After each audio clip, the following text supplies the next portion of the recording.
6월의 시작 우리에게 주신 하나님의 말씀은 구약성경 레위기서 26장 12절부터 13절까지의 말씀입니다. 우리 다 같이 마음에 믿음을 가지고 확신을 가지고 하나님을 의지하는 마음으로 함께 읽겠습니다. 나는 너희 중에 행하여 너희의 하나님이 되고 너희는 내 백성이 될 것이니라. 나는 너희를 애굽 땅에서 인도해 내어 그들에게 종된 것을 면하게 한 너희의 하나님 야훼이니라.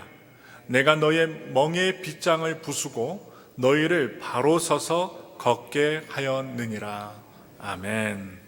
오늘 함께 봉독한 귀한 말씀을 통해서 하나님이 원하시는 꽃길로 걸어가라 라는 제목으로 말씀 나누겠습니다. 언젠가 드라마에서 꽃길로 걸어가는 그 주제가 있었어요. 그래서 한국에 많은 사람들이 서로를 향해서 꽃길만 걸으라 합니다. 근데 한번 생각해 보세요. 우리들의 삶을 돌아보세요. 언제나 꽃길만 걸었습니까? 꽃길이 무엇입니까? 좋은 길입니다. 꽃 향내가 나는 길, 아름다운 길, 평탄한 길, 온화한 길. 언제나 꽃길만 걸을 수는 없습니다. 그런데 우리가 인생의 삶 속에서 꽃길을 걸을 수 있는 비결이 있습니다. 그 비결을 좀 나누긴 원하는데, 우리는 모두 인생이라는 길 위에 서 있습니다. 넘어지지 않고 잘 걸어가는 것, 그것은 길 위에 선 우리의 책임입니다. 왜? 내가 걸어가니까요. 오늘 본문에 키워드가 있어요. 핵심적인 것입니다. 잊지 말아야 됩니다. 걸어가랍니다. 걸어가라. 히브리어로 할라크라고 하는데, 여기서 이 걸어가다라는 이 단어는 걸어가다라도 단어로 쓰이기도 하고 준행하다라고도 쓰입니다. 따라서 이 구절은요, 너희가 내 규례 안에서 걸어간다면 이렇게 직역을 할 수 있는데요, 이러한 조건과 함께 하나님의 약속이 오늘의 본문 12절에 제시가 됩니다. 레위기서 26장 12절 말씀 우리 다 같이 읽겠습니다. 나는 너희 중에 행하여 너희의 하나님이 되고 너희는 내 백성이 될 것이니라. 지금 너희 중에 행하여라는 문구가 나와요. 이 문구에서도 할라크, 걸어가다는 단어가 사용이 되었습니다. 너희가 내 뜻 안에서 걸어가면 하나님이 나도 너희와 함께 걷겠다는 말씀입니다. 하나님이 함께 걷겠다는 거예요. 조건이 있어요. 하나님의 규례 안에서 걸어간다면 하나님이 동행하신다는 거예요. 그러므로 이것은 레위기서 전체 내용을 한마디로 압축한 내용입니다. 하나님이 동행하시는 인생에는 축복이 따릅니다. 마음이 평강이 임합니다. 오늘은 우리가 어떻게 우리 인생을 낭비하지 않고 하나님께서 원하시는 꽃길로 걸을 수 있는지 말씀을 통해서 은혜를 받고자 합니다.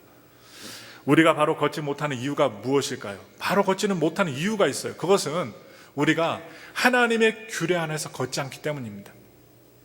하나님의 규례가 내가 걷는 목적이 되지 않는다면 나의 기준, 내가 정한 목표가 그 자리를 대신하게 됩니다. 내 주장대로 사는 거예요.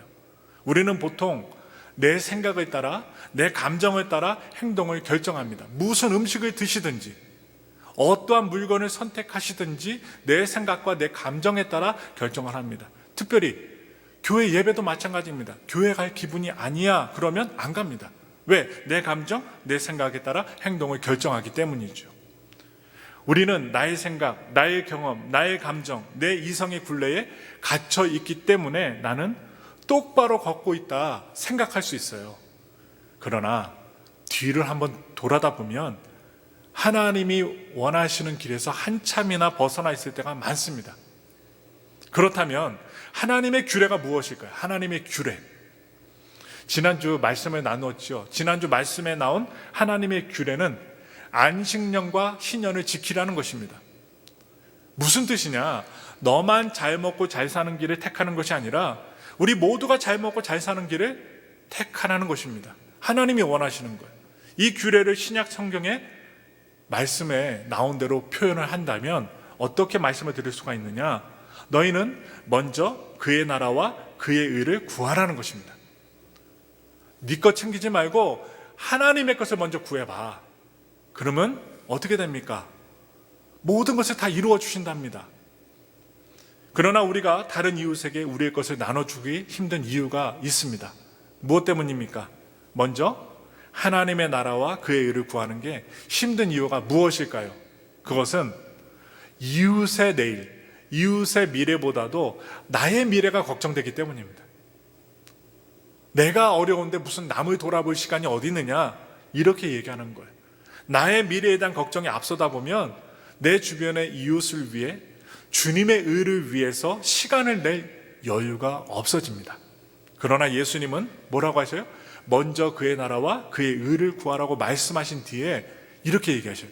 내일 일을 위하여 염려하지 말라고 말씀하셨습니다. 먼저 염려하지 말래요. 일어나지도 않은 일에 대해서 생각하지 말래요. 예수님은 그 이유를 이렇게 설명하십니다. 내일 일은 내일이 염려할 것이요, 한날의 괴로움은 그날로 족하니라.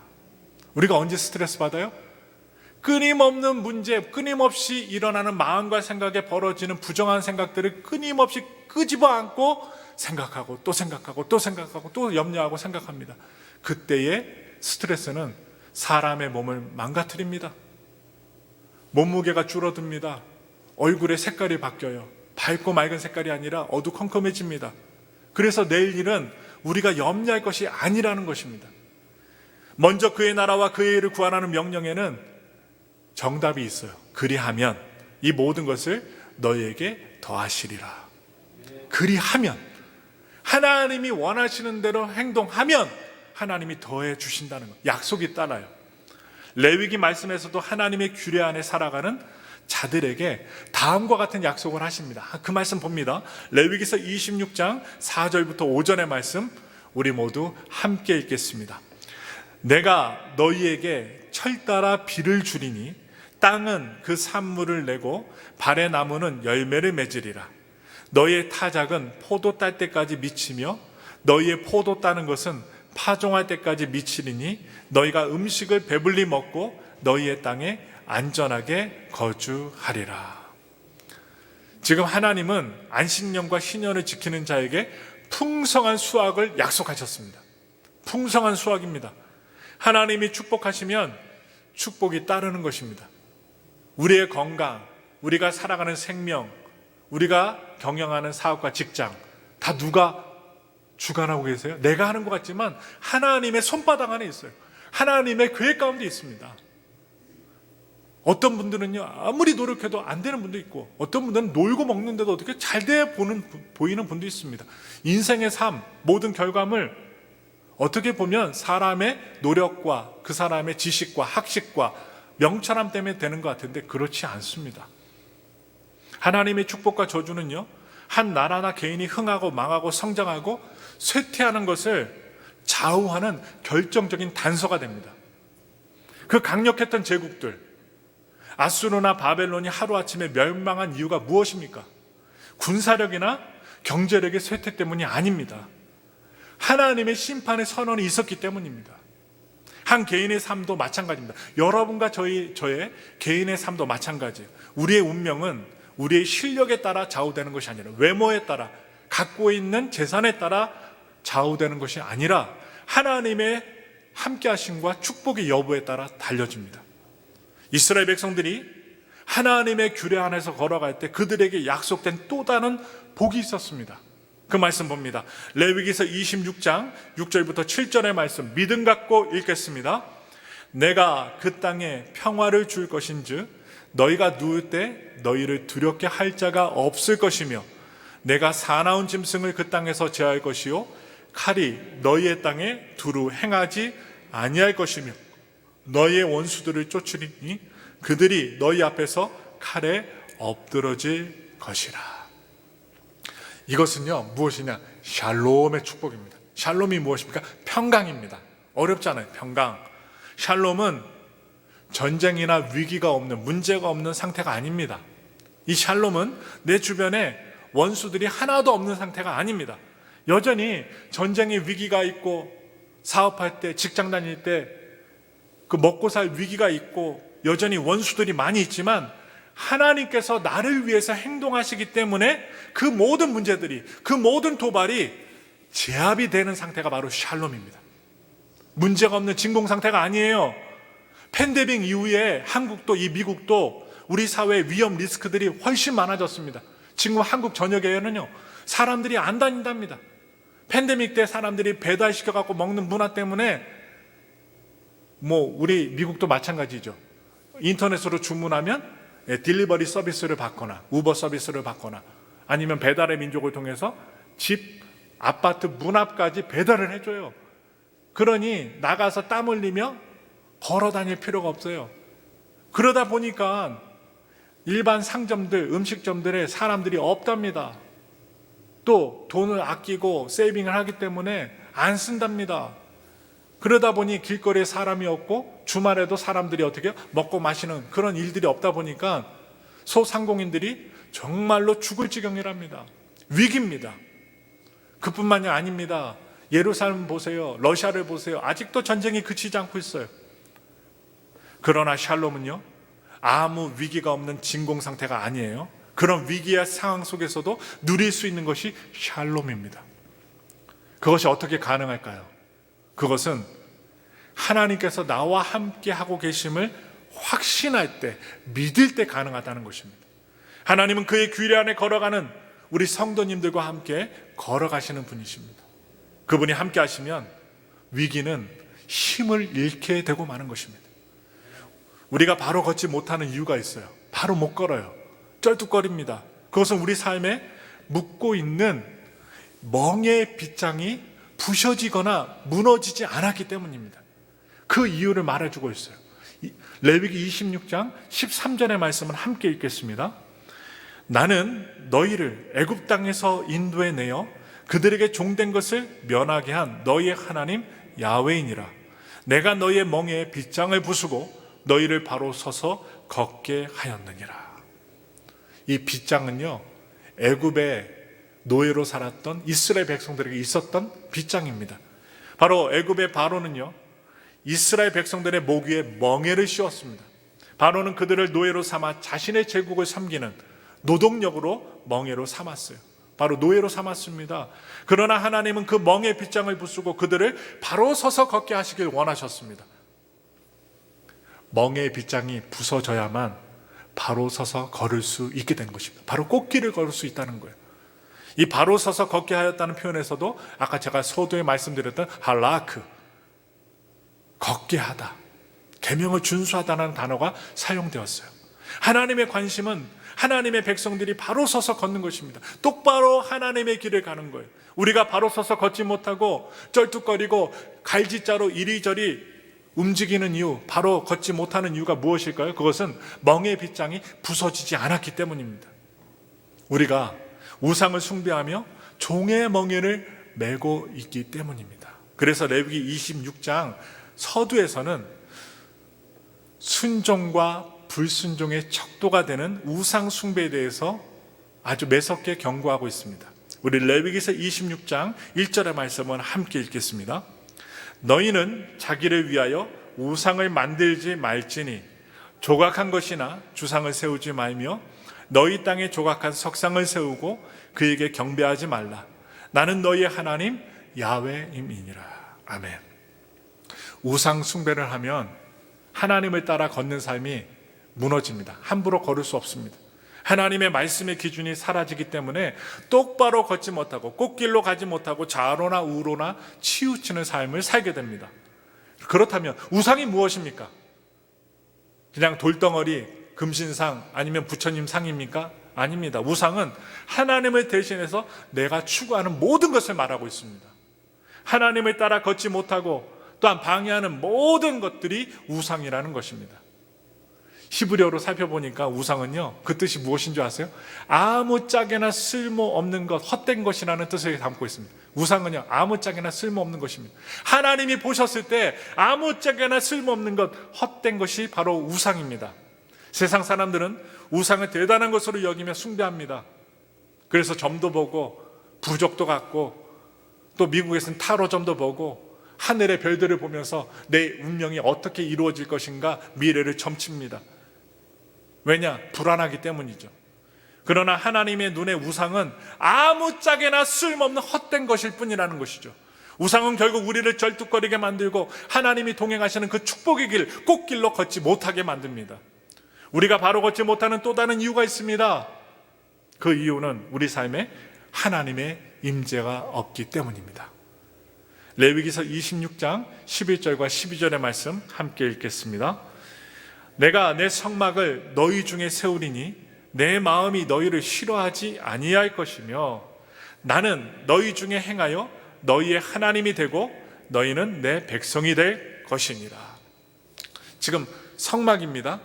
뭐라고 하셔요? 내 성막을 너희 중에 세우신다고 말씀하십니다. 나의 거처를 너희 안에 세우신다는 말이에요. 하나님의 거처, 하나님이 거하시는 곳을 사람의 몸 안에, 심령 안에 세우신다는 거예요. 즉 하나님이 우리 안에 사신다는 말씀입니다. 이게 하나님의 임재입니다. 성령 충만. 그것은 나의 삶의 주인이 더 이상 내가 아니라 하나님이 되셔야 한다는 것입니다. 하나님이 내 안에 와서 사시면 하나님께서 나를 위해 싸우십니다. 그러나 하나님이 내 삶에 밖에 계시면 내가 일일이 모든 문제들을 대해하고 해결해야만 하고 내 대적들을 상대해야만 합니다. 그건 정말 힘든 일이에요. 모든 일마다 내가 다 해결해야 된다면 얼마나 힘이 듭니까? 그건 내가 피를 많이 흘려도 끝나지 않는 일입니다. 죽어도 끝나지 않는 일이에요. 하나님이 내 속에 오셔서 사셔야 하루하루의 모든 전쟁이 끝이 나는 법입니다. 그래서 오늘 지금 읽었던 말씀에 나는 너희 중에 행하여란 말은 내가 너희 가운데서 걷겠다는 말이에요. 하나님이 내 안에서 일하시겠다는 말입니다. 그것은 내가 너희와 동행하는 삶을 살겠다는 아주 깊고 깊은 의미 있는 뜻입니다. 하나님의 동행이 있을 때 우리는 세상의 속도가 아니라 전능자, 창조주 하나님의 보폭과 같은 속도로 걸어갈 수 있게 됩니다. 예를 들어볼까요? 개미가요, 여러분의 몸에 딱 달라붙어 있어요. 그러면 개미의 속도로 걸어가는 것이 아닙니다. 개미가 달라붙은 사람의 그 속도로 함께 동행하여 나가는 거예요. 이해가 되시죠? 우리의 힘으로 해결할 수 없는 일이 있을 때 우리가 하나님과 딱 붙어서 걸어가고 동행하게 되면 내가 해결할 수 없는 일들을 하나님의 속도, 하나님의 능력, 하나님의 행하심으로 나아갈 수 있다는 뜻입니다. 그렇다면 우리에게 꽃길이 되는 바르게 걷는 비결이 무엇일까요? 세상 사람들이 몰려가는 길을 걷는 게 바르게 걷는 길이 아닙니다. 큰 길이 아닙니다. 세상 사람들이 옳다고 다 따라가는 길이 꽃길이 아닙니다. 모든 것이 이해가 되고 알아야만 발걸음을 떼는 그 길이 꽃길이 아닙니다. 꽃길을 걷는 비결은요, 하나님의 기준을 따라 걷는 것입니다. 어렵지 않아요. 하나님의 길을 따라 걷는 거예요. 그래서 이사야 선지자가 이런 말씀을 했어요. 이사야서 55장 8절부터 9절의 말씀 읽겠습니다. 이는 내 생각이 너희의 생각과 다르며 내 길은 너희의 길과 다름이니라. 야훼 말씀이니라. 이는 하늘이 땅보다 높음 같이 내 길은 너희의 길보다 높으며 내 생각은 너희의 생각보다 높음이니라. 하나님의 길과 하나님의 생각 우리와 다르대요. 우리가 기도할 때, 어려움을 당할 때, 문제가 있을 때 답답하잖아요. 왜 답답해요? 내 뜻대로 안 해주니까. 하나님 이렇게 해결해 주세요 했는데 묵묵부답이에요. 음성도 안 들리고 해결되는 것 같지도 않아요. 답답합니다. 그래도 기다리셔야 돼요. 그리고 하나님의 뜻을 구하셔야 돼요. 왜? 하나님의 뜻과 하나님의 길, 하나님의 해결할 일이 다르기 때문입니다. 우리가 이해 못합니다. 창조주 하나님의 생각을 넘어서서 이해할 수가 없습니다. 그러니 이사야가 이 말씀을 주신 거예요. 축복을 약속하시는 하나님은 당신의 사랑하는 백성들에게 저주도 약속하시는 분입니다. 여러분 저주 말하면요 싫어해요. 여러분 잘 들어보세요. 왜 제가 저주를 말하는가? 저주가 왜 언약의 일부가 되어야 할까요? 그것은 저주가 바로 우리를 바로 걷게 하기 위한 장치라는 거예요. 바로 걷게 하기 위한 장치입니다. 저주는요 단순히 우리를 처벌하기 위한 것이 아닙니다. 망하게 하기 위한 것이 아닙니다. 하나님이 약속하신 저주는요 다른 우상들을 향해, 문제를 향해 달려가는 우리의 발걸음을 멈추게 하기 위한 선포요 장치라는 거예요. 여러분 낭떠러지로 달려가는 어린아이가 있습니다. 그러면 여러분 가만히 계시겠어요? 성도님들 가만히 계시겠어요? 내 자녀가 낭떠러지로 달려가고 있어요. 그렇다면 어떻게 하시겠습니까? 너 거기로 가면 죽어! 하면서 어떻게 해요? 큰 소리 치는 거예요. 미친 사람이 되는 거예요. 그래서 큰 소리로 내 자녀를 지키기 위해서 너 거기로 가면 떨어져 죽어! 하면서 어떻게 해요? 큰 소리 치게 됩니다. 선포합니다. 자기 자식이 죽기를 바라서 죽어라고 하는 것일까요? 아닙니다. 죽지 않게 하려고 경고하는 것입니다. 바로 성경에서 말씀하시는 저주의 약속은 죽이려고 하시는 약속이 아니라는 거예요. 그래서 하나님의 저주도 그 저주의 결과를 당하지 않게 하려는 하나님의 경고로서 사랑이 담긴 의미가 담겨 있어요. 그만큼 하나님은 하나님의 백성을 보호하시고 하나님의 뜻대로 걸어가게 하시길 원하신다는 거예요. 그리하여 그들이 열방을 위한 제사장의 나라로서 사명을 감당하게 되기를 간절히 원하신다는 거예요. 그런데도 그 경고를 무시하고 그들이 말을 듣지 않는다면 그들은 하나님이 선포하신 저주의 결과를 맞이하게 됩니다. 그러나 그 저주의 고통 속에서도 그들이 하나님의 언약의 말씀을 딱 기억하고 회개하고 그분이 정하신 길로 다시 돌이킨다면 그들은 살 수 있습니다. 하나님은 그래서 말씀하셔요. 우리 함께 읽겠습니다. 레위기서 26장 40절부터 42절의 말씀 함께 읽겠습니다. 그들이 나를 거스른 잘못으로 자기의 죄악과 그들의 조상의 죄악을 자복하고 또 그들이 내게 대항함으로 나도 그들에게 대항하여 내가 그들을 그들의 원수들의 땅으로 끌어갔음을 깨닫고 그 할례받지 아니한 그들의 마음이 낮아져서 그들의 죄악의 형벌을 기쁘게 받으면 내가 야곱과 맺은 내 언약과 이삭과 맺은 내 언약을 기억하며 아브라함과 맺은 내 언약을 기억하고 그 땅을 기억하리라. 영원히 문제 가운데 두지 않는다는 거예요. 하나님의 약속의 말씀을 기억하고 돌이키고 기도하고 하나님께 그 꽃길로 그 규례대로 행하면 주님이 회복함을 주신다는 거예요. 응답을 주신다는 거예요. 내버려 두시지 않는다는 거예요. 하나님이 그의 백성들의 삶에 궁극적으로 이루시는 것은 저주가 아니라 언약입니다. 축복의 언약입니다. 그 언약을 다 이루시기까지 하나님의 행동, 하나님이 우리를 위하신 불꽃 같은 눈동자로 지켜주심은 사랑의 마음으로 쉬지 않으십니다. 우리의 소망은 이 언약을 기억하시는 하나님께 있습니다. 나에게 있는 게 아니라 하나님께 있어요. 하나님은 당신의 언약의 백성들을 매우 사랑하시기 때문에 저주의 징계도 허락하시고요, 주님이 동행하시는 꽃길로 걷게 하십니다. 결론이 뭐예요? 꽃길로 걷게 하시기 위해서 징계도 하신다는 거예요. 많은 사람들이 내 인생에 축복이 있을 때 하나님이 나를 사랑하시구나, 좋은 일이 있을 때만 하나님이 나를 사랑하시구나 그렇게 생각을 해요. 그리고 느껴요. 그러나 우리가 언약의 백성이라면 우리는 하나님의 저주와 징계의 시간 속에서도 어렵고 힘든 그런 문제 속에서도 우리를 하나님의 자녀로 온전히 세우시는 하나님 아버지의 절절한 사랑을 느낄 수 있으셔야만 합니다. 하나님 오죽 마음 아프시겠어요? 자기의 자녀가 문제 가운데 있고 어려움 가운데 있는데 하나님도 마음 안 아프시겠어요? 마음 아프시다는 거예요. 그러나 내가 변하기를 원하고 주님의 꽃길로 가기를 원하고 주내 가기를 바라시면서 징계를 하시는 거예요. 우리의 자녀들이 거짓말하고 잘못된 일을 행하면 징계를 해서라도 올바른 길로 인도하고자 하는 우리 부모의 마음처럼 하나님도 우리에게 징계를 주실 때 그 사랑의 마음을 품고 행하신다는 것입니다. 이 짧은 인생 동안 하나님은 우리와 함께 걷기를 원하십니다. 그 길이 바로 우리에게는 무슨 길이에요? 오늘 설교 말씀대로 꽃길입니다. 잘 먹고 잘 살고 무조건 건강하고 기도한 대로 다 된다고 꽃길이 아니라는 것입니다. 바라기는 하나님의 규례 안에서 주님과 함께하는 꽃길의 삶을 정말로 진심으로 살아가시게 예수님의 이름으로 축원합니다. 우리 함께 기도하겠습니다.